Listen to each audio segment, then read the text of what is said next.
ಈ ಜಗತ್ತನ್ನು ಅದರಿಂದ ಸತ್ನಾಮಕನಾಗಿರತಕ್ಕಂಥ ವಾಸುದೇವ ಮೊದಲು ಅಭಿವ್ಯಕ್ತನಾದ. ತನ್ನ ಮೂಲ ರೂಪದಿಂದ ಇನ್ನೊಂದು ರೂಪ ಅಭಿವ್ಯಕ್ತಗೊಳ್ಳುವುದೇ ಭಗವಂತನ ಸೃಷ್ಟಿ. ಹೀಗೆ ಜಗತ್ತಿನ ಸೃಷ್ಟಿ ಅಂದರೂ ಅಷ್ಟೇ, ಭಗವಂತನ ಒಂದು ರೂಪದಿಂದ ಒಳಗಿದ್ದ ಹೊಟ್ಟೆ ಒಳಗಿದ್ದ ಜಗತ್ತು ಅಭಿವ್ಯಕ್ತ ಆಗುವುದು. ಹಾಗೆಯೇ ಭಗವಂತ ತನ್ನ ಒಳಗಿನಿಂದ ತಾನೇ ಒಂದು ರೂಪದಿಂದ ಹೊರಗೆ ಕಾಣಿಸಿಕೊಂಡಾಗ ಅದು ಸೃಷ್ಟಿಯಾಗುತ್ತೆ. ಸತ್ ಆದ, ಸತ್ನಾಮಕನಾದವ ಮೂಲತಃ ವಾಸುದೇವ. ಮತ್ತು ಅದರ ನಂತರ ಧ್ಯಾನದಲ್ಲಿ ಗೋಚರವಾಗಿರ್ತಕ್ಕ ಮತ್ತು ಹೊರಗಣ್ಣಿಗೆ ಗೋಚರವಾದ ಭಗವಂತನ ಎಲ್ಲ ರೂಪಗಳು ಸತ್ನಾಮಕಗಳಾದವು. ಆ ಸತ್ತಿನಿಂದ ಮತ್ತೆ ವಾಸುದೇವನಿಂದ ಸಂಕರ್ಷಣ, ಪ್ರದ್ಯುಮ್ನ, ಅನಿರುದ್ಧ ಮುಂತಾದ ರೂಪಗಳು ಸುಕೃತಗಳಾದವು. ಆದ್ದರಿಂದ ತಸ್ಮಾತ್ ಸುಕೃತ ಮುಚ್ಯತೆ, ಅವನಿಗೆ ಸುಕೃತ ಅನ್ನೋ ಹೆಸರು ಬಂತು ಅಂತ. ಅಂದರೆ ಮೂಲ ಅಭಿವ್ಯಕ್ತಿಗೆ ಕಾರಣವಾದಂಥ ಮೂಲ ರೂಪ ಮತ್ತು ಅಭಿವ್ಯಕ್ತವಾದ ರೂಪಗಳು, ಅವುಗಳಿಗೆ ಇನ್ನೊಂದು ಹೆಸರು ಸುಕೃತಂ. ಹೀಗೆ ಸತ್ಯ, ಸತ್, ಅಸತ್, ಸುಕೃತ ಇವೆಲ್ಲ ನಾವು ಲೋಕದಲ್ಲಿ ಯಾವ್ಯಾವುದೋ ಬೇರೆ ಅರ್ಥಗಳಲ್ಲಿ ಬಳಸುವ ಶಬ್ದಗಳನ್ನು ಭಗವಂತನಿಗೆ ಅನ್ವಯ ಮಾಡಿ ಈ ಶ್ರುತಿ ನಮ್ಮ ಮುಂದೆ ಇಟ್ಟಿತು. ಸುಕೃತನಾದ ಭಗವಂತನೇ ಇನ್ನೊಂದು ಹೇಳ್ತಾರೆ, ಯದ್ವೈ ತತ್ ಸುಕೃತಂ ರಸೋ ವೈ ಸಹ ಅಂತ. ಅವನಿಗೆ ಇನ್ನೊಂದು ಹೆಸರು ರಸ ಅಂತ. ನಮಗೆ ಕಾವ್ಯ ಓದಿ ಓದಿ ತಲೆಯಲ್ಲಿ ರಸ ಅಂದರೆ ನವರಸ ಗೊತ್ತು, ಅದಲ್ಲ, ರಸ ಅಂದರೆ ಭಗವಂತ ಅಂತ ಹೇಳಿದ್ರು. ಯಾಕೆಂದರೆ ರಸ ಅನ್ನೋ ಶಬ್ದಕ್ಕೆ ಅರ್ಥ ಏನು? ರಸ್ಯತೆ ಇತಿ ರಸಃ, ಯಾವುದನ್ನು ನಾವು ಎಂಜಾಯ್ ಮಾಡ್ತೇವೋ ಅದು ರಸ. ಶೃಂಗಾರ ರಸ, ವೀರರಸ. ವೀರರಸ ಇಬ್ಬರು ವೀರರಿಗೆ ಹೊಡೆದಾಟ, ಅದು ನಮಗೆ ಎಂಜಾಯ್ಮೆಂಟ್ ನೋಡೋದಕ್ಕೆ. ಹೊಡೆದಾಡಿಕೊಳ್ಳೋರು ನೋಡುವುದಕ್ಕೂ ಖುಷಿ. ನೋಡಿ, ಹೊಡೆದಾಡ್ಕೊಳ್ಳಿ, ಮೈಯನ್ನು ಎತ್ತರ ಬಂದರೂ ನಮ್ಗೆ ಖುಷಿ. ನೋಡು, 1000 ಜನ ಸುತ್ತ ನಿಂತು ನೋಡ್ತಾರೆ. ಅದು ನೋಡುವವರಿಗೆ ರಸ, ಅವರಿಗೆ ಆಡುವವರಿಗೆ ವಿರಸ. ವಿರಸದಿಂದ ರಸ ಹುಟ್ಟೋದು. ಹಾಗೆ ಶೃಂಗಾರ, ವೀರ, ಕರುಣ, ಯಾರೋ ಒಬ್ಬ ಕರುಣೆಯಿಂದ ಅಳುತ್ತಾ ಇರ್ತಾನೆ, ಅದನ್ನು ಕವಿಗೆ ರಸ. ಅದನ್ನು ವರ್ಣನೆ ಮಾಡ್ತಾನೆ, ಅವನು ಅಳುವುದನ್ನು, ಹೇಗೆ ಅವನು ದುಃಖಭರಿತನಾಗಿ ವಿರಹದಿಂದ ಒದ್ದಾಡಿದಾನು ವರ್ಣನೆ ಮಾಡುವಾಗ ಇವನಿಗೆ ರಸ, ಖುಷಿಯೋ ಖುಷಿ. ಹೀಗೆ ಈ ವಿರಸಗಳು ಕವಿಯ ಕೈಯಲ್ಲಿ ರಸವಾಗ್ತಾ ಹೋಗುತ್ತೆ. ರಸ ರಸ ಅಂದರೆ ನಮ್ಗೆ ಅಷ್ಟೇ ಗೊತ್ತಿರೋದು. ಉಪನಿಷತ್ ಹೇಳುತ್ತೆ ರಸೋ ವೈ ಸಹ. ರಸ ಅಂದರೆ ನಿಜವಾಗಿ ಆನಂದ, ಯಾವುದರಿಂದ ನಾವು ಆನಂದ ಪಡ್ತೇವೋ, ಖುಷಿ ಪಡ್ತೇವೋ ಆ ವಸ್ತು ಅಲ್ವಾ. ನಿಮಗೆ ಯಾವ ವಸ್ತು ಆನಂದ ಕೊಡುತ್ತೆ ಅನ್ನೋದೇ ಗೊತ್ತಿಲ್ಲ. ನಿಜವಾಗಿ ಮನುಷ್ಯ ಆನಂದ ಪಡೆಯುವುದು ಆನಂದಮಯವಾದ ವಸ್ತುವನ್ನು ತಿಳಿದಾಗ, ದುಃಖಮಯವಾದ ವಸ್ತುವನ್ನು ತಿಳಿದಾಗ ಅಲ್ಲ. ಆದ್ದರಿಂದ ನಿಜವಾಗಿ ನಮಗೆ ಆನಂದ ಬರುವುದು ಯಾವಾಗ ಅಂದರೆ ಆ ನಿತ್ಯ ಆನಂದನನ್ನು ತಿಳಿದಾಗ. ಅದು ನಿಜವಾದ ರಸ ಅಂದರೆ ನೀವು ತಿಳ್ಕೊಂಡದ್ದಲ್ಲ. ರಸೋ ವೈ ಸಹ, ಅವನೇ ನಿಜವಾದ ರಸ. ಆಸ್ವಾದನೆ ಮಾಡಬೇಕಾದ ವಸ್ತು. ಎಷ್ಟು ಆಸ್ವಾದನೆ ಮಾಡಿದರೂ ಮುಗಿಯದ ಗುಣಗಳಿಂದ ತುಂಬಿರುವಂಥ ಒಂದು ರಸನೀಯವಾದ ವಸ್ತು ಅದೇ. ಅದರಿಂದ ಆನಂದದ ಸೋರ್ಸು, ಮೂಲಸ್ಥಾನ, ಕಡಲು, ಅದು ನಿಜವಾದ ರಸ. ರಸೋ ವೈ ಸಹ. ಮತ್ತು ನಮಗೆ ಆನಂದ, ನಾವು ಆನಂದ ಪಡ್ತಾ ಇಲ್ವಾ? ನಾವು ದೇವರ ವಿಷಯವೇ ಗೊತ್ತಿಲ್ಲದೇ ಇದ್ದರೂ ನಾವು ಜೀವನದಲ್ಲಿ ಆನಂದವಾಗಿ ಬದುಕ್ತಾ ಇಲ್ವಾ ಅಂದರೆ ಹೇಳ್ತಾರೆ, ನಿಮಗೆ ಗೊತ್ತಿರಲಿ ಗೊತ್ತಿಲ್ಲದೇ ಇರಲಿ, ನಿಮಗೆ ಎಲ್ಲಿ ಆನಂದ ಆಯಿತು ಅಲ್ಲಿ ಭಗವತ್ ತತ್ವದ ಸ್ಪರ್ಶ ಇದೆ. ನಿಮಗೆ ಗೊತ್ತಿದ್ದರೆ ಅದು ತಿಳಿದು ಅನುಭವಿಸಿದಾಗಾಯಿತು, ಇಲ್ಲದಿದ್ದರೆ ಅಜ್ಞಾನದ ಆನಂದ ಅನುಭವ ಆಯ್ತು ಅಷ್ಟೇ. ರಸಂಹ್ಯೇವ ಎಂ ಲಬ್ಧ್ವಾ ಆನಂದೀ ಭವತಿ. ರಸಂಹ್ಯೇವ ಎಂ ಲಬ್ಧ್ವಾ, ನಿಜವಾಗಿ ಆನಂದ ಬರುವುದು, ಆನಂದೀ ಭವತಿ. ಒಬ್ಬ ಮನುಷ್ಯ ಆನಂದವುಳ್ಳವನು ಆಗುವುದು ಯಾವಾಗ ಅಂದರೆ ಆ ಭಗವಂತನೆಂಬ ರಸದ ಅನುಭವ ಬಂದಾಗ. ಬೇರೆ ಕಡೆ ಕೂಡ ಆನಂದ ರೂಪನಾದ ಭಗವಂತ ಅಲ್ಲಿ ಆನಂದವಾಗಿ ಅಭಿವ್ಯಕ್ತನಾದ. ನಿನಗೆ ಭಗವಂತ ಅನ್ನೋದು ಗೊತ್ತಿಲ್ಲ, ನೀನು ಆನಂದ ಪಟ್ಟಿ. ಆದರೆ ನೀನು ಆನಂದ ಪಟ್ಟದ್ದು ಅಲ್ಲಿರುವ ಆನಂದಮಯನಾದ ಭಗವಂತನ ಒಂದು ಅಭಿವ್ಯಕ್ತಿಯಿಂದಲೇ. ಎಲ್ಲ ಆನಂದಗಳ ಮೂಲ ಭಗವಂತ. ಆದ್ದರಿಂದ ಭಗವಂತನ ಅರಿವಿನಿಂದಲೇ ಆನಂದ ಹೊರತು ಬೇರೆ ಆನಂದದ ವಿಧಾನವೇ ಇಲ್ಲ. ಯಾವುದೋ ಒಂದು ರಸದಿಂದ, ನವರಸಗಳಲ್ಲಿ ಒಂದು ರಸದಿಂದ ಆನಂದ ಆಯಿತು ಅಂದರೆ ಅದನ್ನು ಯಾವುದೋ ಒಬ್ಬ ಕವಿ ಒಂದು ರಸವನ್ನು ವರ್ಣನೆ ಮಾಡಿದಾಗ ನಮಗೆ ಆನಂದ ಆಯಿತು ಅಂದರೆ ಆ ಕವಿಯೊಳಗೆ ಕವನ ಶಕ್ತಿಯಾಗಿ ಭಗವಂತ ತುಂಬಿ ನುಡಿಸಿದ, ಅದು ನಿನಗೆ ಆನಂದ ಕೊಟ್ಟಿದ್ದು. ಅದೇ ಕೆಲವು ಕವಿಗಳು ಬರೆದರೆ ಅದನ್ನು ಓದುವುದಕ್ಕೆ ಹಿಂಸೆ ಆಗತ್ತೆ. ಅವನ ರಸದ ರೂಪನಾಗಿ ಭಗವಂತ ಅವನೊಳಗೆ ಕೂತಿಲ್ಲ. ಅವನು ಏನು ತಿಪ್ಪಲ್ಲಾಗ ಹಾಕಿದ್ರೆ ಒಳ್ಳೆಯ ಕವಿತಾ ಬರೀಲಿಕ್ಕೆ ಆಗೋದಿಲ್ಲ ಅವನಿಂದ. ಹಾಗಾಗಿ ಎಲ್ಲ ಆನಂದಗಳ ಮೂಲ ಸ್ರೋತಸ್ಸು ರಸಹ್ಯೇವಾಯಂ ಲಬ್ಧ್ವಾ ಆನಂದೀ ಭವತಿ. ಭಗವಂತನನ್ನು ಪಡೆದವನಿಗೆ ನಿಜವಾದ ಆನಂದ. ಭಗವಂತನನ್ನು ಪಡೆದೆ ಅಂತ ಗೊತ್ತಿಲ್ಲದೇ ಇದ್ದರೂ ಆನಂದ ಆಗತ್ತೆ. ಭಗವಂತನ ಸ್ಪರ್ಶ ಇದೆ ಅಲ್ಲಿ.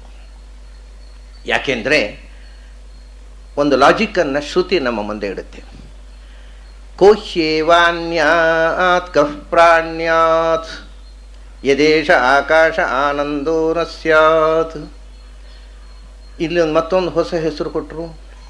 ಮೊದಲು ಸತ್ಯ ಅಂದರು, ಆಮೇಲೆ ಅಸತ್ತು ಅಂದರು, ಆಮೇಲೆ ಸತ್ತು ಅಂದರು, ಆಮೇಲೆ ಸುಕೃತ ಅಂದರು, ಆಮೇಲೆ ರಸ ಅಂದರು. ಇವೆಲ್ಲ ಲೋಕದಲ್ಲಿ ನಾವು ಯಾವುದೋ ಸಣ್ಣ ಅರ್ಥಗಳಲ್ಲಿ ಬಳಸುವ ಶಬ್ದಗಳು.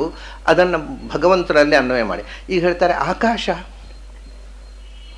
ಮತ್ತೆ ನಾವು ಆಕಾಶ ಅಂದರೆ ನಮಗೆ ಗೊತ್ತಿರೋದು ಏನೂ ಇಲ್ಲದೆ ಇರುವಂಥದ್ದು. ಅವ್ರು ಹೇಳ್ತಾರೆ ಆಕಾಶ ಆನಂದಮಯನಿದ್ದಾನೆ ಅಂತಾರೆ. ಇಲ್ಲಿ ಆಕಾಶ, ಆಕಾಶ ಅಂದರೆ ಏನು ಗೊತ್ತಾ? ಆಕಾಶ ಶಬ್ದಕ್ಕೆ ಮೂಲಭೂತವಾಗಿ ಎರಡು ಅರ್ಥ ಇದೆ. ಒಂದು ಆ ಪ್ಲಸ್ ಕಾಶ, ಮತ್ತೊಂದು ಆ ಪ್ಲಸ್ ಕಾ ಪ್ಲಸ್ ಆಶ. ಆಕಾಶ, ಕಾಶ ಅಂದರೆ ಪ್ರಕಾಶ, ಎಲ್ಲೆಡೆಯೂ ಬೆಳಕಾಗಿ ತುಂಬಿರುವ ವಸ್ತು ಅಂತ ಅರ್ಥ. ಆಕಾಶ ಬೆಳಕೋ, ಆಕಾಶದಲ್ಲಿ ಬೆಳಕಿರಬಹುದು, ಆಕಾಶವಂತೂ ಬೆಳಕಲ್ಲ. ಅದನ್ನು ನಾವು ಆಕಾಶಕ್ಕೆ ಆಕಾಶ ಅಂತ, ಯಾಕೆಂದರೆ ಎಲ್ಲ ಬೆಳಕುಗಳು ಹರಿದು ಬರುವುದು ಆಕಾಶದ ಮೂಲಕ. ಆಕಾಶ ಇಲ್ಲದೇ ಇದ್ದರೆ ಬೆಳಕು ಬರ್ತಿರಲಿಲ್ಲ. ಇವಾಗ ಆ ಕೋಣೆಯಲ್ಲಿ ನೀವು ಬೆಳಕು ಲೈಟ್ ಹಾಕಿರಬಹುದು, ನಮಗೆ ಆ ಬೆಳಕು ಇಲ್ಲಿ ಯಾಕೆ ಬರ್ತಾ ಇಲ್ಲ ಅಂದರೆ ಮಧ್ಯೆಯಲ್ಲಿ ಆಕಾಶಕ್ಕೆ ಗೋಡೆ ಇದೆ. ಹಾಗಾದ್ರೆ ಬೆಳಕು ಬರಬೇಕಾದ್ರೆ ಆಕಾಶ ಬೇಕು.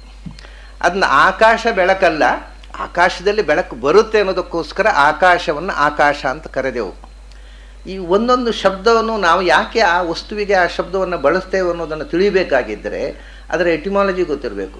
ನಮ್ಮಲ್ಲಿ ಈ ಪದ್ಧತಿ ಹೊರಟೋಗಿದೆ. ಎಟಿಮಾಲಜಿ, ಒಂದು ಶಬ್ದದ ಎಟಿಮಾಲಜಿ ಏನು ಅನ್ನೋದನ್ನು ಯೋಚಿಸುವಂಥ ಪರಿಪಾಠವೇ ತಪ್ಪಿ ಹೋಗಿದೆ. ಹಾಗಾಗಿ ಆಕಾಶ ಅಂತಂದರೆ ಯಾವುದರ ಮೂಲಕ ಪ್ರಕಾಶ ನಮ್ಮ ಕಡೆಗೆ ಹರಿದು ಬರುತ್ತೋ ಆ ಮಾಧ್ಯಮ. ಇವ್ರು ಹೇಳ್ತಾನೆ ಅಲ್ಲ, ಬೆಳಕೆ ಆಕಾಶ ಅಲ್ವ ನಿಜವಾಗಿ. ಪ್ರಕಾಶ ಪ್ರಕಾಶ ಅಂದರೆ ಯಾವುದರ ಮೂಲಕ ಪ್ರಕಾಶ ಬರುತ್ತೋ ಅದು ಪ್ರಕಾಶ ಅಲ್ಲ. ಮತ್ತು ಈಗ ದೀಪ ಪ್ರಕಾಶ ಅಂತ ಹೇಳ್ತೇವೆ ನಾವು, ಯಾಕೆಂದರೆ ದೀಪದಲ್ಲಿ ಪ್ರಕಾಶ ಇರೋದು ಅಷ್ಟೇ ಅಲ್ಲ, ದೀಪವೇ ಪ್ರಕಾಶ. ದೀಪದಲ್ಲಿ ಬೆಳಕಿರುವುದಲ್ಲ, ಬೆಳಕನ್ನು ಬೇರೆ ಮಾಡಿ ದೀಪದಿಂದ. It cannot be separated from light. That is why light itself is. ಅಂದರೆ ನಾವು ಲೈಟ್ ಅಂದರೆ ಲ್ಯಾಂಪು ಅಲ್ಲ, ಲ್ಯಾಂಪ್ದಲ್ಲಿರುವ ದೀಪ ಲೈಟು. ಅದಕ್ಕೆ ಇಂಗ್ಲೀಷಲ್ಲಿ ಎರಡೇ ಒಂದೇ ಹೆಸರು ನೋಡಿ, ಲೈಟ್ ಅಂತಾರೆ, ಅದಕ್ಕೂ ಲೈಟ್ ಅಂತಾರೆ. ಸಂಸ್ಕೃತದಲ್ಲಿ ಅದನ್ನ ಹೇಳ್ತಾರೆ ಬೆಳಕು ಮತ್ತು ದೀಪ ಒಂದೇ. ಯಾಕೆಂದರೆ ಬೆಳಕನ್ನು ಬೇರ್ಪಡಿಸಿ ದೀಪ ಎಲ್ಲಿದೆ? ಅದರಿಂದ ದೀಪದಲ್ಲಿ ಬೆಳಕು ಇರುವುದಷ್ಟೇ ಅಲ್ಲ, ದೀಪವೇ ಬೆಳಕು. ಅದರಿಂದ ಅದನ್ನು ಪ್ರಕಾಶ ಅಂತ ಕರಿಬಹುದು. ಆದರೆ ಆಕಾಶ ಬೆಳಕಲ್ಲ, ಆಕಾಶದಲ್ಲಿ ಬೆಳಕು ಬರುವುದಷ್ಟೇ. ಆದರೆ ನಿಜವಾದ ಆಕಾಶ ಅಂದರೆ ಏನು? ಬೆಳಕು, ಎಲ್ಲೆಡೆ ತುಂಬಿರುವ ಬೆಳಕು. ಅದು ಯಾವುದು? ಎಲ್ಲೆಡೆ ತುಂಬಿರುವ ಬೆಳಕು. ಬೆಳಕಾಗಿ ಎಲ್ಲೆಡೆ ತುಂಬಿರುವಂಥದ್ದು ಭಗವಂತ ಒಬ್ಬನೇ ಅಲ್ರಿ. ಅವನು ಎಲ್ಲೆಡೆ ಬೆಳಕಾಗಿ ತುಂಬಿದ್ರೆ ನಮಗೆ ಕಾಣಬೇಕಲ್ವ? ನಮಗೀಗ ಬೆಳಕು ಕಾಣುತ್ತೆ, ಎಲ್ಲ ಬೆಳಕು ಕಾಣುತ್ತೆ, ನಿಮ್ಮ ಭಗವಂತ ಕಾಣೋಲ್ಲ. ಅದಕ್ಕೇನು ಮಾಡೋದು? ಇವಾಗ ಹಗಲು ಹೊತ್ತು ಎಲ್ಲ ಕಾಣುತ್ತಲ್ಲ ನಮಗೆ, ಆದರೆ ಬೆಕ್ಕಿ ಕಾಣೋಲ್ಲ, ಗೂಬೆಗೆ ಕಾಣೋಲ್ಲ. ಬೆಳಕಿದ್ದದ್ರಿಂದಲೇ ಕಾಣದೇ ಇರುವಂತಹ ಸಂಗತಿಯು ಕೆಲವು ಉಂಟು. ಹಾಗೆಯೇ ನಿಜವಾದ ಬೆಳಕನ್ನು ಕಾಣುವ ಶಕ್ತಿಯೇ ಈ ಕಣ್ಣಿಗಿಲ್ಲ. ಬೆಳಕಿನ ರಿಫ್ಲೆಕ್ಷನನ್ನು ಮಾತ್ರ ಕಾಣುವ ಶಕ್ತಿ ಈ ಕಣ್ಣಿಗಿರುವುದು. ಅದರಿಂದ ಆ ಪರಂಜ್ಯೋತಿಯ ರಿಫ್ಲೆಕ್ಷನನ್ನು ಇದು ನೋಡುತ್ತೆ, ಆ ನಿಜವಾದ ಬೆಳಕನ್ನು ನೋಡುವುದೇ ಇಲ್ಲ ಈ ಕಣ್ಣು. ಅದಕ್ಕೋಸ್ಕರವೇ ಈಶಾವಾಸ್ಯೋಪನಿಷತ್ನಲ್ಲಿ ಒಂದು ಪ್ರಾರ್ಥನೆ ಮಾಡಿದ್ರು. ಏನು? ಪುಷನ್ನೇ ಕರ್ಷೇಯಮ ಸೂರ್ಯ ಪ್ರಜಾಪತ್ಯ ವ್ಯೂಹರಶ್ಮೀನ್ ಸಮೂಹ ತೇಜ. ಓ ಸೂರ್ಯನೇ, ನಿನ್ನ ಬೆಳಕನ್ನು ಅತ್ತಸರಿಸು, ನಿನ್ನೊಳಗಿರುವ ನಿಜವಾದ ಬೆಳಕನ್ನು ನಾನು ನೋಡಬೇಕು ಅಂತ. ಈ ಬೆಳಕು ಆ ಬೆಳಕನ್ನು ನೋಡ್ಲಿಕ್ಕೆ ಅಡ್ಡ ಆಗಿದೆ. ಬೆಳಕಿರುವುದರಿಂದಲೇ ಬೆಳಕು ಕಾಣದೇ ಇರುವುದು. ಆದ್ದರಿಂದ ನಮಗೆ ನಮ್ಮ ಕಣ್ಣಿಗೆ ಗೋಚರವಾಗದ ಒಂದು ನಿಜವಾದ ಬೆಳಕು ಇದೆ, ಅದು ಆಕಾಶ, ಅದು ಭಗವಂತ. ಮತ್ತು ಅದು ಎಂಥ ಬೆಳಕು ಅಂದರೆ ಈ ಆಕಾಶದಂತೆ ಜಡವಾದ ಬೆಳಕಲ್ಲ. ಮತ್ತು ಆ ಪ್ಲಸ್ ಕ ಪ್ಲಸ್ ಆಶ, ಎಲ್ಲ ಕಡೆಗಳಿಂದಲೂ ಪರಿಪೂರ್ಣವಾದ ಕ ಅಂದರೆ ಸಂಸ್ಕೃತದಲ್ಲಿ ಆನಂದ, ಕಮ್ ಅಂದರೆ ಬ್ಲಿಸ್, ಆನಂದವನ್ನು ಅನುಭವಿಸುವಂಥ ವಸ್ತು, ಸದಾ ಆನಂದಮಯವಾದದ್ದು. ನೋಡಿ, ಈ ಆಕಾಶದಲ್ಲಿ ಎರಡರ್ಥದಲ್ಲೂ ಇದು ಆಕಾಶ ಅಲ್ಲ. ಒಂದು ತಾನೇ ತಾನಾದ ಬೆಳಕಾಗಿ ಎಲ್ಲೆಡೆ ತುಂಬಿರುವಂಥದ್ದು ಆಕಾಶ, ಮತ್ತು ಎಲ್ಲ ಕಾಲದಲ್ಲೂ ಪೂರ್ಣವಾದ ಆನಂದಮಯವಾದ ಸ್ವರೂಪವುಳ್ಳದ್ದು ಆಕಾಶ. ಅಲ್ಲಿ ಆಕಾಶ ಅಂತ. ಆಕಾಶನಿಗೆ ಆನಂದ ಇಲ್ಲ ಆದರೆ, ಯಾಕಂದರೆ ಅವನ ಹೆಸರೇ ಆಕಾಶ. ಆಕಾಶ ಅಂದರೆ ಆ ಕಂ ಅಶ್ನಾತಿ, ಪೂರ್ಣ ಆನಂದವನ್ನು ಅನುಭವಿಸುವಂಥದ್ದು ಅಂತ. ಆ ಪೂರ್ಣಾನಂದನಿಗೆ ಆನಂದ ಇಲ್ಲ ಆದರೆ ಯದೇಶ ಆಕಾಶ ನ ಸ್ಯಾತ್, ಅವನಿಗೆ ಆನಂದ ಇಲ್ಲ, ಯಾವ ಗುಣಗಳೂ ಇಲ್ಲ, ಜ್ಞಾನ ಇಲ್ಲ, ಆನಂದ ಇಲ್ಲ, ಏನಿಲ್ಲ, ದೇವರು ನಿರ್ಧರ್ಮಕ ಅಂತ ನೀವು ತಿಳ್ಕೊಂಡ್ಬಿಟ್ರೆ ಆ ದೇವರು ಇದ್ದೀಯೇನು ಉಪಯೋಗ ಅಂತ ಕೇಳ್ತಾರೆ ಉಪನಿಷತ್ಕಾರ. ಯದೇಶಃ ಆಕಾಶಃ ನ ಸ್ಯಾತ್, ಆಕಾಶಃ ಆನಂದಃ ನ ಸ್ಯಾತ್. ಆಕಾಶಕ್ಕೆ ಆನಂದ ಇಲ್ಲ ಆದರೆ, ಅಂದರೆ ಇವಾಗ ಸಮುದ್ರವೇ ಬರಿದಾದರೆ ಮತ್ತು ನದಿಗಳಲ್ಲಿ ನೀರು ಹರಿಯುವುದು ಹಾಗೆ. ಆಕಾಶ ಅಂದರೆ ಆನಂದದ ಕಡಲು, ಅದರಲ್ಲೇ ಆನಂದ ಇಲ್ಲ ಅಂತಾದರೆ ಮತ್ತೆ ನಿಮ್ಮಲ್ಲಿ ಆನಂದದ ಹನಿಗಳು ಇರುವುದು ಹೇಗೆ ಅಂತ ಕೇಳ್ತಾರೆ. ಯದೇಶ ಆಕಾಶಃ ಆನಂದಃ ನ ಸ್ಯಾತ್ ಕೋಹ್ಯೇವಾನ್ಯಾತ್ ಕಪ್ರಾಣ್ಯಾತ್. ಜಗತ್ತಿನಲ್ಲಿ ಈ ಜೀವಜಾತ ಪ್ರವೃತ್ತಿ ಮಾಡ್ತಾ ಇದೆ. ಎರಡು ವಿಧವಾದ ಪ್ರವೃತ್ತಿ ಇದೆ. ಒಂದು ಅನನ, ಒಂದು ಪ್ರಾಣನ ಅಂತ ಹೇಳ್ತಾರೆ. ಅನ್ಯಾತ್ ಪ್ರಾಣ್ಯಾತ್. ಅನನ ಅಂದರೆ ಕ್ರಿಯೆ, ಪ್ರಾಣನ ಅಂದರೆ ವಿಶಿಷ್ಟವಾದ ಕ್ರಿಯೆ, ಪ್ರಕೃಷ್ಟವಾದ ಕ್ರಿಯೆ. ಅನನ ಅಂದರೆ ಜನರಲ್ ಆಗಿರತಕ್ಕಂಥ ಕ್ರಿಯೆ. ಈಗ ಉದಾಹರಣೆಗೆ ಇವಾಗ ನೋಡಿ, ನಾವು ನಡೀತೇವೆ, ಇದು ಕ್ರಿಯೆ, ಇದು ಸಾಮಾನ್ಯವಾದ ಕ್ರಿಯೆ, ಅನನ. ಯಾಕೆಂದರೆ ನಾವು ಮಾತ್ರ ಅಲ್ಲ, ಪ್ರಾಣಿಗಳು ನಡೀತವೆ. ಅದು exclusive quality of human being ಅಲ್ಲ. ಪ್ರಾಣನ ಅಂದರೆ ಎಕ್ಸ್ಕ್ಲೂಸಿವ್ ಕ್ವಾಲಿಟಿ. ನಾವು ಬೆಂಗಳೂರಿನಿಂದ ತಿರುಪತಿಗೆ ಹೋಗ್ತೇವೆ, ಇದು ಎಕ್ಸ್ಕ್ಲೂಸಿವ್ ಕ್ವಾಲಿಟಿ. ಪ್ರಾಣಿಗಳು ಹೋಗಲಾರವು, ಅವು ತಿರುಪತಿಗೆ ಅಂತ ಹೋಗ್ಬೋದು, ತಿರುಪತಿಗೆ ಯಾತಕ್ಕೂ ಆಹಾರ ಹುಡ್ಕೊಂಡು. ಹಾಗೆ ಇದು ನಡೆಯುವುದು ಅನನ, ತಿರುಪತಿಗೆ ಅಂತ ನಡೆದು ಹೋಗುವುದು ಅದು ಪ್ರಾಣನ. ಅದು ಎಕ್ಸ್ಕ್ಲೂಸಿವ್ ಕ್ವಾಲಿಟಿ ಆಗತ್ತೆ ಮನುಷ್ಯನದ್ದು. ಹಾಗೆ ಉಣ್ಣುವುದು, ತಿನ್ನುವುದು ಪ್ರಾಣಿಗಳಿಗೂ ಸಹಜ, ಮನುಷ್ಯನ ಇದು ಅನನ. ನಾನು ತಿನ್ನುವಂಥ ಅನ್ನ ನನ್ನೊಳಗಿರತಕ್ಕಂಥ ವೈಶ್ವಾನರ ನಾಮಕನಾದ ಭಗವಂತನಿಗೆ ಅರ್ಪಿತವಾಗಲಿ ಅಂತ ತಿನ್ನುವುದು ಪ್ರಾಣನ. ಇದು ಪ್ರಕೃಷ್ಟವಾದ ಕ್ರಿಯೆ. ಇಲ್ಲಿ ಅನನ ಪ್ರಾಣನ ಅಂತ ಯಾರು ಹೇಳ್ತಾರಲ್ಲ, ಇದರ ವ್ಯತ್ಯಾಸ ಹೀಗೆ. ಈಗ ಹಾಗೆ ಒಂದು ಪ್ರಾಣನ ಅಂದರೆ ಶ್ರೇಷ್ಠವಾದ ಕ್ರಿಯೆ ಮತ್ತು ಎಕ್ಸ್ಕ್ಲೂಸಿವ್ ಕ್ವಾಲಿಟಿ ಎರಡೂ ಪ್ರಾಣನ. ಕೆಲವೊಮ್ಮೆ ಶ್ರೇಷ್ಠವಾದ ಕ್ರಿಯೆ ಮತ್ತು ಎಕ್ಸ್ಕ್ಲೂಸಿವ್ ಕ್ವಾಲಿಟಿ ಒಂದೇ ಆಗತ್ತೆ, ಬೇರೆ ಬೇರೆಯೂ ಇರಬಹುದು. ಈಗ ಹೀಗೆ ಪ್ರತಿಯೊಂದು ವಸ್ತುವಿನಲ್ಲಿಯೂ ಸಾಮಾನ್ಯ ಕ್ರಿಯೆಗಳಿವೆ, ಕಾಮನ್, ಎಲ್ಲಕ್ಕೂ ಕಾಮನ್ ಆಗಿರತಕ್ಕಂಥದ್ದು. ಆಮೇಲೆ ಅದರದ್ದೇ ಆದ ಎಕ್ಸ್ಕ್ಲೂಸಿವ್ ಕ್ವಾಲಿಟಿಗಳಿರ್ತವೆ. ಪ್ರತಿಯೊಂದು ವಸ್ತುವಿನಲ್ಲೂ ಅದರದ್ದೇ ಆದ ಒಂದು ವಿಶಿಷ್ಟವಾದ ಕ್ರಿಯೆ ಇದೆ. ಅದರ ಅಸಾಧಾರಣ ಧರ್ಮ ಅಂತಾರೆ. ಈಗ ನೋಡುವುದು ಕಣ್ಣಿನ ಅಸಾಧಾರಣ ಕ್ರಿಯೆ, ಇನ್ಯಾವ ಇಂದ್ರಿಯದಿಂದ ನೋಡಲಿಕ್ಕೆ ಆಗೋದಿಲ್ಲ. ಕೇಳುವುದು ಕಿವಿಯ ಅಸಾಧಾರಣ ಕ್ರಿಯೆ. ಹಾಗೆ ಮೂಸುವುದು ಮೂಗಿನ ಇದರ ವಿಶಿಷ್ಟ ಚೇಷ್ಟೆಗಳು.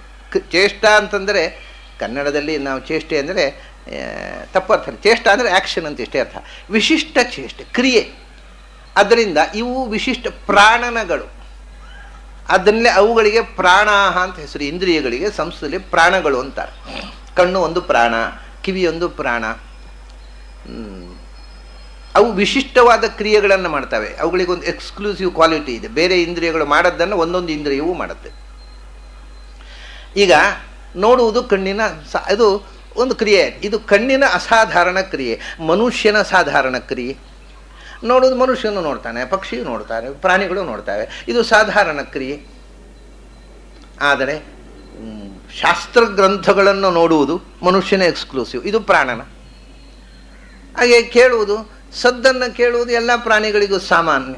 ಆದರೆ ಭಗವಂತನ ಗುಣಗಳನ್ನು ಕೇಳುವುದು ಅದು ಪ್ರಾಣನ ವಿಶಿಷ್ಟ ಕ್ರಿಯೆ, ಮನುಷ್ಯನದ್ದು. ಹೀಗೆ ಅನನ ಮತ್ತು ಪ್ರಾಣನ ಅಂದರೆ ಕ್ರಿಯೆ ಮತ್ತು ವಿಶಿಷ್ಟ ಕ್ರಿಯೆ ಅಥವಾ ಪ್ರಕೃಷ್ಟ ಕ್ರಿಯೆ, ಎರಡು ವಿಧದ ಕ್ರಿಯೆಗಳು ಜಗತ್ತಿನಲ್ಲಿ ಇವೆ. ಒಂದು ಎಲ್ಲರೂ ಮಾಡುವ ಸಾಮಾನ್ಯ ಕ್ರಿಯೆ, ಒಂದು ತತ್ತದ್ ವ್ಯಕ್ತಿಗಳ ವಿಶಿಷ್ಟವಾದ ಕ್ರಿಯೆ. ಇದೀಗ ನಾನು ಮನುಷ್ಯರಲ್ಲಿ ಸಾಮಾನ್ಯ ಅಂದೆ. ಆ ಮನುಷ್ಯರಲ್ಲಿ ಮತ್ತೆ ಒಬ್ಬೊಬ್ಬರಲ್ಲಿ ಒಂದೊಂದು ವಿಶಿಷ್ಟವಾದಂಥ ಕ್ವಾಲಿಟಿ ಇದೆ.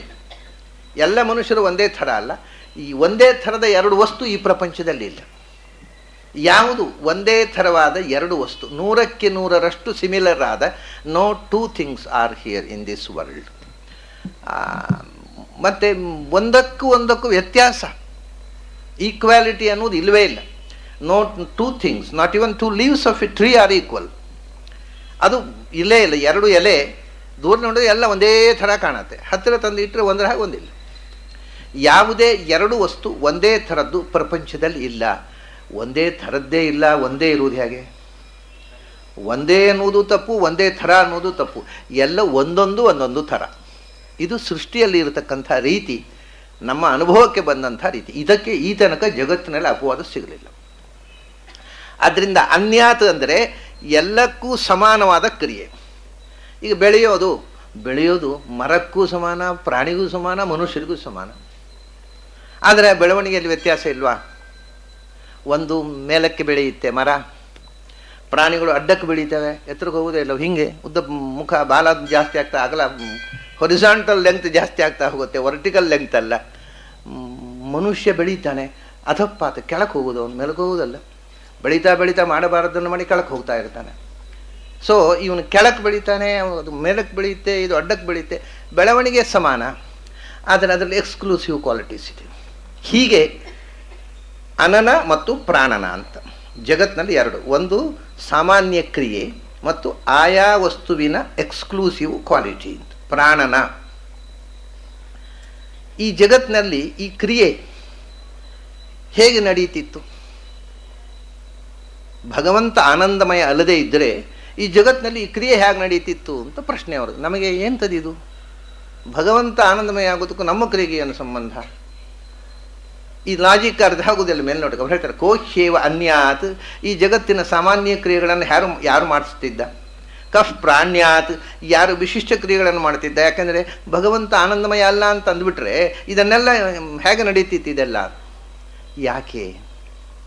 ಯಾಕೆ ಅಂದರೆ ಒಂದು ವಿಷಯ ನಮಗೆ ಗೊತ್ತಿದೆ, ಈ ಜಗತ್ತನ್ನು ಸೃಷ್ಟಿ ಮಾಡಿದವ ಭಗವಂತ ಅಂತ. ಇಷ್ಟು ವಿಷಯ ಇಟ್ಕೊಂಡು ಈ ಮಾತು ಹೇಳೋದು ಅವರು. ನಾಸ್ತಿಕರ ಹತ್ರ ಈ ಪ್ರಶ್ನೆ ಅಲ್ಲ. ದೇವರು ಅಂತ ಒಪ್ತೇವೆ ನಾವು, ದೇವರಿದ್ದಾನೆ, ಆದರೆ ಅವನಲ್ಲಿ ಕ್ವಾಲಿಟೀಸ್ಗಳಿಲ್ಲ, ನಿರ್ಧರ್ಮಕ ಅಂತ ಅಂದರೆ ಇವ್ರು ಹೇಳೋದು. ಅಲ್ಲಪ್ಪ, ದೇವರು ಯಾರು? ಜನ್ಮಾದ್ಯಸೇತಃ ಈ ಜಗತ್ತನ್ನು ಸೃಷ್ಟಿ ಮಾಡಿದವ ದೇವರು, ಹೌದಾ? ಆದರೆ ಜಗತ್ತಿನಲ್ಲಿ ಇರುವಂಥದ್ದೆಲ್ಲ ಅವನ ಸೃಷ್ಟಿ ಅಂತ ಆಯಿತು. ದೇವರು ಯಾಕೆ ಸೃಷ್ಟಿ ಮಾಡಿದ? ಅವನು ಸೃಷ್ಟಿ ಮಾಡಿದ ಅಂತ ಹೇಳ್ತೀರಿ, ಯಾಕೆ ಸೃಷ್ಟಿ ಮಾಡಿದ ಅಂತ ಆಗಬೇಕಲ್ಲ ಈಗ. ಯಾಕಂದ್ರೆ ಸೃಷ್ಟಿ ಮಾಡೋದಕ್ಕೆ there must be a purpose. ದೇವರು ಯಾಕೆ ಸೃಷ್ಟಿ ಮಾಡಿದ ಅಂತ ಕೇಳಿದರೆ ನೀವೇನು ಹೇಳ್ತೀರಿ ಅಂತ. ಸೃಷ್ಟಿಗೆ 4 ಕಾರಣಗಳಿವೆ. ಒಂದು, ನಾವು ಒಂದು ವಸ್ತುವನ್ನು, ಒಂದು ಕೆಲಸವನ್ನು ಮಾಡ್ತೇವೆ. ಸೃಷ್ಟಿ ಮಾಡೋದು ಅಥವಾ ಕೆಲಸ, ಒಂದು ಕ್ರಿಯೆಯನ್ನು ಮಾಡ್ತೇವೆ. ಯಾಕೆ ಮಾಡ್ತೇವೆ? ರಾಗದಿಂದ, ಪ್ರೀತಿಯಿಂದ. ನಮಗೆ ಪ್ರೀತಿ ಇದ್ದರೆ ಏನು ಬೇಕಾದ್ರೂ ಮಾಡ್ತೇವೆ. ನಾವು ಪ್ರೀತಿಸಿದ ವಸ್ತುವಿಗೋಸ್ಕರ ಏನು ಬೇಕಾದ್ರೂ ಮಾಡ್ತೇವೆ. ಅಥವಾ ದ್ವೇಷದಿಂದ, ಒಂದು ವ್ಯಕ್ತಿ ಮೇಲೆ ನಮಗೆ ದ್ವೇಷ ಇದ್ದರೆ ಕೊಲೆ ಮಾಡಲಿಕ್ಕೂ ಸಿದ್ಧ ಮನುಷ್ಯ. ರಾಗದಿಂದ, ಪ್ರೀತಿಯಿಂದ ಮಾಡಬಾರದ ಕೆಲಸವನ್ನು ಮಾಡ್ತಾನೆ, ದ್ವೇಷದಿಂದ ಮಾಡಬಾರದು ಎರಡು ಒಟ್ಟು ಕ್ರಿಯೆ ಮಾಡುವುದಕ್ಕೆ ಪ್ರೀತಿ ಒಂದು ಕಾರಣ. ಪ್ರೀತಿಯಿಂದ ಮಾಡುವುದಕ್ಕೆ ರೀಸನ್ ಬೇಡ. ಅದಕ್ಕೇನು ಪರ್ಪಸ್ಸು? ಪ್ರೀತಿಯೇ ಪರ್ಪಸ್ಸು. ಪ್ರೀತಿಗೋಸ್ಕರ ಮಾಡಿದೆ, ಏನು ಸ್ವಾರ್ಥ? ಏನಿಲ್ಲ ಸ್ವಾಮಿ, ಪ್ರೀತಿಗೋಸ್ಕರ ಸರ್ವಸ್ವ ಕಳ್ಕೊಂಡೆ, ಆಗೋದು ಲಾಭ ಏನು ನಷ್ಟ? ಎಲ್ಲವನ್ನು ಕಳ್ಕೊಳ್ಳಿಕ್ಕೆ ಸಿದ್ಧನಾಗ್ತಾನೆ ಮನುಷ್ಯ ಪ್ರೀತಿಗೋಸ್ಕರ. ಅದು ಕಾರಣ ಅವನ ಲಾಭ ಅಲ್ಲ, ಏನು ಲಾಭ ಇಲ್ಲ, ಎಲ್ಲ ಹೋಯಿತು, ಕಿಸೆ ಖಾಲಿ ಆಯಿತು. ಆದರೆ ಪ್ರೀತಿ ಉಳಿಯಿತು ಅಂತಾನೆ.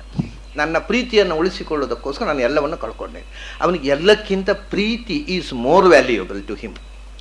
ಆದ್ದರಿಂದ ಅವನು ಪ್ರೀತಿಗೋಸ್ಕರ ಎಲ್ಲವನ್ನು ಕಳ್ಕೊಳ್ಳಲಿಕ್ಕೆ ತನಕವೂ ಸಿದ್ಧವಾಗ್ತಾನೆ. ಇದು ಪ್ರೀತಿಯಿಂದ ಮಾಡುವ ಕ್ರಿಯೆ. ಹಾಗೆ ದ್ವೇಷದಿಂದ ಎಲ್ಲವನ್ನೂ ಕಳ್ಕೊಳ್ಳಿಕ್ಕೆ ಸಿದ್ಧ. ನನ್ನ ಸರ್ವಸ್ವ ಹೋದರೂ ಚಿಂತಿಲ್ಲ, ಒಂದು ಕೈ ನೋಡಬೇಕು ಅಂತಾನೆ. ಈ ದ್ವೇಷದಿಂದ ಮಾಡುವ ಕ್ರಿಯೆ. ಮನುಷ್ಯ ಏನೂ ಉದ್ದೇಶ ಇಲ್ಲದೆ, ತನಗೆ 5 ಪೈಸೆಯ ಲಾಭ ಇಲ್ಲದಿದ್ದರೂ ರಾಗದಿಂದ ಮಾಡ್ತಾನೆ, ಅಂದರೆ ಪ್ರೀತಿಯಿಂದ. ದ್ವೇಷದಿಂದ ಮಾಡ್ತಾನೆ. ಆಮೇಲೆ ಇದು 2 ಅಲ್ಲದೆ ಇದ್ದರೆ ಮತ್ತೆ 2 ಉಂಟು. ಏನು ಅಂದರೆ, ಇದು ಯಾವುದು?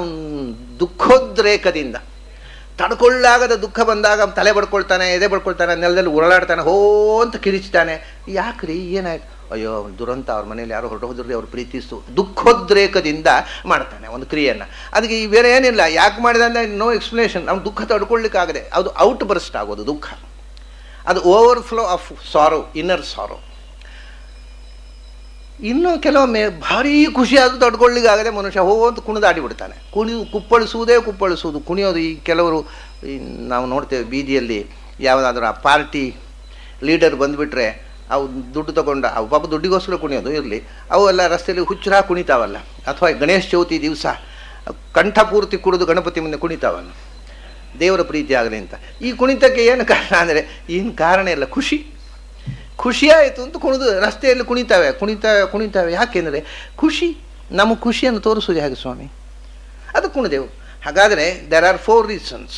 ನಮ್ಮ ರಿಯಾಕ್ಷನ್, ನಮ್ಮ ಆ್ಯಕ್ಷನ್ ಮತ್ತು ರಿಯಾಕ್ಷನ್ನ ಹಿಂದೆ ಒಂದು ರಾಗ ಇದೆ, ಲವ್ ಇದೆ, ಎಫೆಕ್ಷನ್ ಇದೆ, ಇಲ್ಲ ಹೇಟ್ರೆಡ್ ಇದೆ. ಇದೆರಡು ಮೂಲಭೂತ. ಅದರ ನಂತರ ತಡ್ಕೊಳ್ಳಲಾರದ ದುಃಖ, overflow of joy and overflow of sorrow. ಆನಂದ ಮತ್ತು ದುಃಖದ ಅದು ಹೊರಗೆ ವ್ಯಕ್ತ ಆಗುವ ವಿಧಾನ ಚಿಮ್ಮಿ ಹರಿಬೇಕು, ಆಗಲೂ ಮನುಷ್ಯ ಏನೇನೋ ಮಾಡ್ತಾನೆ. ಇದು 4 ಅಲ್ಲದೆ 5ನೇ ಕಾರಣ ಇಲ್ಲ. ನಿಮ್ಮ ದೇವರಿಗೆ ರಾಗ ಅಂತ ಹೇಳೋಣವ, ದ್ವೇಷ ಅಂತ ಹೇಳೋಣವೋ? ಅಯ್ಯೋ ದೇವರಿಗೆ ರಾಗದ್ವೇಷ ಇಲ್ಲ ಅಂತೀರಿ ನೀವು, ಮತ್ತು ಯಾಕೆ ಮಾಡಿದ ಅವನು ರಾಗದ್ವೇಷ ಇಲ್ಲದವನಿಗೆ? ಹಾಗಾದರೆ ಇನ್ನು ಉಳಿದದ್ದು ಎರಡೇ. ದೇವರಿಗೆ ರಾಗದ್ವೇಷ ಅಂದರೆ ಪಾರ್ಶಿಯಾಲಿಟಿ, ಒಂದನ್ನು ಪ್ರೀತಿಸುವುದು ಒಂದನ್ನು ದ್ವೇಷ ಮಾಡುವುದು ಅಂದರೆ ಪಾರ್ಶಿಯಾಲಿಟಿ ಆಯಿತು. ಹಾಗಾಗಿ ರಾಗದ್ವೇಷ ಇಲ್ಲ ಅಂತೀರಿ ನೀವು, ದೇವರಿಗೆ ಡಿಸ್ಕ್ರಿಮಿನೇಷನ್ ಮಾಡುವುದಿಲ್ಲ. ದೇವರು ಡಿಸ್ಕ್ರಿಮಿನೇಟ್ ಮಾಡುವುದಿಲ್ಲ ಅಂದರೆ ರಾಗದ್ವೇಷಗಳಿಲ್ಲ. ಹಾಗಾದರೆ ಏನಿರಬೇಕು? ಹಾಗಾದರೆ ಒಂದು ದುಃಖೋದ್ರೇಕದಿಂದ ಒಂದು ಆನಂದೋದ್ರೇಕದಿಂದ ಆಗಬೇಕು. ದುಃಖೋದ್ರೇಕ ಇದ್ದರೆ ದೇವರು ಹೇಗಾಗ್ತಾನೆ? ಪಾಪ ಅವನ ಪಾಡೇ ನೋಡಿ, ಪಾಪ ಅವನು ತಡ್ಕೊಳ್ಳಿಕ್ಕಾಗದೆ ಒದ್ದಾಡ್ತಾ ಇದ್ದಾನೆ, ನಮಗೇನು ಹೆಲ್ಪ್ ಮಾಡ್ತಾನೆ ಜಗತ್ತನ್ನು? ಹಾಗಾದರೆ ರಾಗ ಅಲ್ಲ, ದ್ವೇಷ ಅಲ್ಲ, ದುಃಖೋದ್ರೇಕ ಅಲ್ಲ. ಮತ್ತು ಹಾಗಾದರೆ ಭಗವಂತ ಇದನ್ನೆಲ್ಲ ಯಾಕೆ ಮಾಡಿದ ಅಂದರೆ ಸುಖೋದ್ರೇಕದಿಂದ ಅಲ್ಲ. ಅವನಿಗೆ ಆನಂದ ಇಲ್ಲ, ಇದೆಲ್ಲ ಹೇಗಾಗ್ತಿತ್ತು ಅಂದ್ಕೊಳ್ಳಿದ್ರು. ಇದು ರೀಸನ್, ಅವಳು ಲಾಜಿಕ್ ಇದು. ಆಕಾಶಕ್ಕೆ ಆನಂದಮಯನಾದ ಭಗವಂತನಿಗೂ ನೀವು ಆನಂದ ಇಲ್ಲ ಅಂತ ಡಿನೈ ಮಾಡಿದರೆ ಈ ಜಗತ್ತಿನಲ್ಲಿ ಈ ಕ್ರಿಯೆಗಳೆಲ್ಲ ಹೇಗಾಗ್ತಿತ್ತು? ಯಾಕಂದರೆ ಕ್ರಿಯೆಗಳನ್ನು ಮಾಡುವವನು ಅವನು ಅಂತ ನೀವು ಒಪ್ತೀರಿ, ಸರ್ವಕರ್ತ ಅಂತ.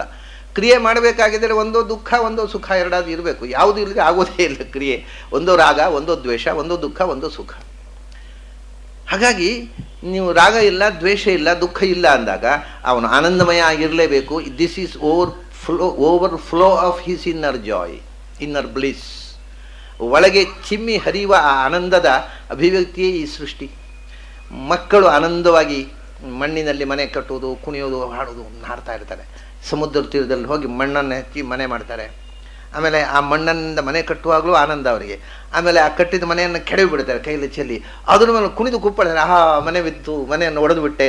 ಅದ್ರಲ್ಲಿ ಈ ಥರ ಇದರಲ್ಲಿ ಯಾವುದಲ್ಲೂ ರಾಗದ್ವೇಷ ಇಲ್ಲ. ಹೊಯ್ಗೆ ಮೇಲೆ ದ್ವೇಷ ಅಲ್ಲ, ಮನೆ ಮೇಲೆ ದ್ವೇಷ ಅಲ್ಲ, ಒಂದು ಆನಂದ ಒಳಗಿನ ಖುಷಿಯಾಗಿರುತ್ತದೆ. ಮಕ್ಕಳಿಗೆ ಸಹಜವಾದ ಒಳಗಿನ ಆನಂದ. ಅದು ದೊಡ್ಡದಾದ ಮೇಲೆ ಅದನ್ನು ಕಳ್ಕೊಳ್ತೀವಿ ನಾವು. ನಮ್ಮದೇ ಆದ ಮೂರ್ಖತನದಿಂದ ಆ ಇನ್ನರ್ ಜಾಯನ್ನು ಕಳ್ಕೊಳ್ತೇವೆ ನಾವು. ಆ ಆನಂದವನ್ನು ಅನುಭವಿಸುವ ಶಕ್ತಿಯನ್ನೇ ಕಳ್ಕೊಳ್ತೇವೆ.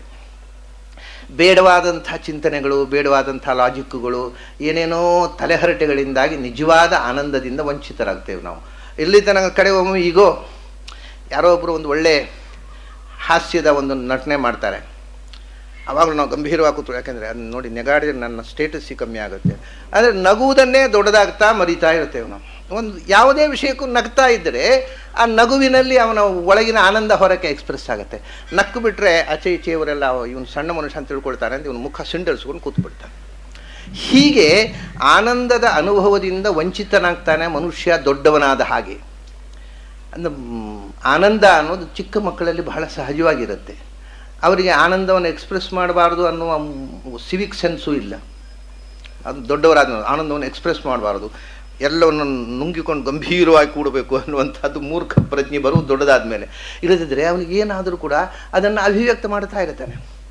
ಅವನ ಆನಂದದ ಮೂಲಕ ಆನಂದವಾಗಿ ಬದುಕ್ತಾ ಇರ್ತಾನೆ. ಅದು ಆನಂದ ಅವನ ಕಣ್ಣಿನಿಂದ, ಅವನ ಬಾಯಿಯಲ್ಲಿ, ಅವನ ಮುಖದಲ್ಲಿ, ಅವನ ಒಂದೊಂದು ಗೆರೆಯಲ್ಲಿ ವ್ಯಕ್ತವಾಗ್ತಾ ಇರ್ತದೆ.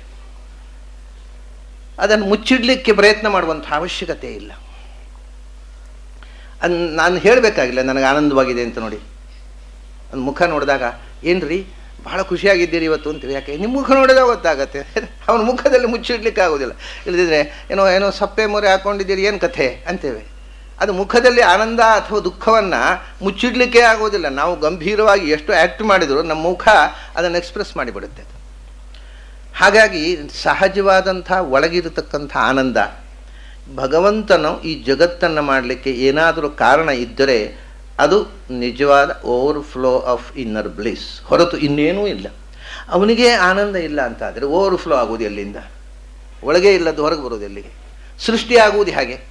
ಭಗವಂತನ ಆನಂದದ ವಿಸ್ತಾರ ಇದು ಈ ಪ್ರಪಂಚ ಅಂತಂದರೆ. ಅವನ ಆನಂದದ ಕ್ರಿಯೇಷನ್, ನಿರ್ಮಾಣ ಇದು. ಅವನು ಆನಂದಮಯ ಅಲ್ಲ ಅಂತಾದರೆ ಈ ಜಗತ್ತು ಸೃಷ್ಟಿಯೇ ಆಗ್ತಿರಲಿಲ್ಲ. ಜಗತ್ತಿನಲ್ಲಿ ಈ ಕ್ರಿಯೆಗಳೇ ನಡೀತಿರಲಿಲ್ಲ, ಏನೂ ಆಗ್ತಿರಲಿಲ್ಲ. ನಿಷ್ಕ್ರಿಯವಾಗಿ ಇದರ ಬಗ್ಗೆ ಯಾಕೆ ಸೃಷ್ಟಿ ಆಯಿತು ಅಂತ ಕೇಳಲಿಕ್ಕೆ ನಾವು ಇರ್ತಿರ್ಲಿಲ್ಲ. ಕೋಶ್ಯೆ ಯಾಕೆ ಏಷಹ್ಯೇವ ಆನಂದಯಾತಿ, ಏಷಹ್ಯೇವ ಆನಂದಯಾತಿ, ಆನಂದಯತಿ ಅಂತ ಶಬ್ದ. ಅದನ್ನು ಉಪನಿಷತ್ತು ಆನಂದಯಾತಿ ಅಂತದೆ, ಎಳೆಯೋದು ಒಂದು ಅಕ್ಷರವನ್ನು. ಇದು ಬಹಳ ಯಾರಿಗೆ ತನ್ನ ಮಾತೃಭಾಷೆಯನ್ನು ಬೇಕಾದ ಹಾಗೆ ಬಳಸುವ ಹಕ್ಕಿದೆ.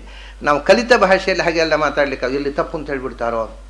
ಇವಾಗ ಇಂಗ್ಲೀಷನ್ನು ಡಿಸ್ಟಾರ್ಡ್ ಮಾಡಲಿಕ್ಕೆ ಪಾಶ್ಚಾತ್ಯರಿಗೆ ಹಕ್ಕಿದೆ. ನೀವು ಅಮೇರಿಕನ್ಸ್ ಮಾತಾಡುವ ಇಂಗ್ಲೀಷ್ ಕೇಳಿದರೆ ಅವ್ರಿಗೆ ಏನು ಇವರಿಗೆ ಎಲಿಮೆಂಟ್ರಿ ಶಾಲೆಯಲ್ಲೂ ಇಂಗ್ಲೀಷ್ ಹೇಳಿಕೊಡೋದಿಲ್ವ ಅಂತ ಕಾಣುತ್ತೆ, ಅಷ್ಟು ತಪ್ಪಾಗಿ ಮಾತಾಡ್ತಾರೆ. ಆದರೆ ಅವರ ಮಾತೃಭಾಷೆ ನಾವು ಮಾತಾಡೋ ರೈಟ್ ಇಲ್ಲ. ನಾವೆಲ್ಲರೂ ಹಾಗೆ ಮಾತಾಡಿಬಿಟ್ರೆ ಅವನು ಇಂಗ್ಲೀಷ್ ಗೊತ್ತಿಲ್ಲ ಅನ್ನಗ್ತಾರೆ. ಅವ್ರು ಏಕವಚನ ಬಹುವಚನ ಇಲ್ಲ ಏನೇನೋ ಮಾತಾಡ್ತಾರ್ರಿ. ಆಮೇಲೆ ಸ್ಪೆಲ್ಲಿಂಗು ಹಾಗೆ ಅವ್ರು ಬೇಕಾದಾಗ ಚೇಂಜ್ ಮಾಡ್ಕೋತಾರೆ, ಶಬ್ದಗಳನ್ನು ಬೇಕಾದ ಹಾಗೆ ಬದಲಿಸಿಕೊಳ್ತಾರೆ, ಉಚ್ಚಾರವನ್ನು ಬೇಕಾದ ಹಾಗೆ ಬದಲಿಸಿಕೊಳ್ತಾರೆ. ಎಷ್ಟೋ ಉಚ್ಚಾರಗಳು ಒಂದೇ ಥರ ಇಲ್ಲ, ಎಲ್ಲ ದೇಶಗಳಲ್ಲೂ ಏಕರೂಪವಾಗಿ ಇಲ್ಲ ಇಂಗ್ಲೀಷ್ ಉಚ್ಚಾರ. ಯಾಕೆಂದರೆ ಬರೆಯೋದೊಂದು ಓದೋದೊಂದು ನೋಡಿ. ಇದರಲ್ಲಿ ಉಚ್ಚಾರ ಬೇರೆ ಬೇರೆ ಆಗ್ಲಿಕ್ಕೆ ಸಾಧ್ಯ ಇಲ್ಲ. ಯಾಕೆಂದ್ರೆ ನಮಗೊಂದು ಅಕ್ಷರ ಇದೆ, ಆ ಅಕ್ಷರಕ್ಕೆ